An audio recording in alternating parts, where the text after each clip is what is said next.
88 սուպերմարկետների ցանցը։ Շատերը ասում են, այս սուպերմարկետների ցանցը պատկանում է Հայաստանի Հանրապետության վարչապետի տիկնոջը Աննա Հակոբյանին։ Լինենք անկեղծ, Աննա Հակոբյանը արդեն իսկ դիմել է դատախազություն, որովհետև իրան լիքը ահազանգեր է գալիս, որ իր անունը շահարկելով ու այդ սուպերմարկետների ցանցի տակ կատարում են գործընթացներ իր անունի տակ։ Ժողովուրդ ջան, եկեք ֆիքսենք եւ հասկանանք պաշտոնապես այդ սուպերմարկետների ցանցը չի պատկանում Փաշինյաններին։ Լինենք անկեղծ, ժողովուրդ ջան, ախր պարոն Փաշինյանի նույնիսկ ձեռքի ժամացույցը $350 ժամացույց է։ Այն որ երկրի ղեկավարը այլի աշխատավարձ է ստանում, ոնց է չլինի, իրան կարար թույլ տար այդ ժամացույցը առներ։ Հիմա մեկնաբանություններում կգրենք, ասեն, բա որ ջպերով են ֆրֆռում այդ մեքենաներ, ժողովուրդ, դրանք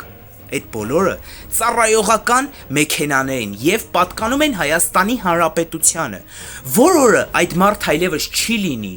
այդ երկրի ղեկավարը, դա այլևս չի կարող ինքը օգտվել այդ տվյալ ծառայություններից, այսպես ասած, ժողովուրդ ջան։ Դրա համար եկեք ֆիքսենք մեկ բան, 88 սուպերմարկետների ցանցը չի պատկանում Փաշինյանների ընտանիքին։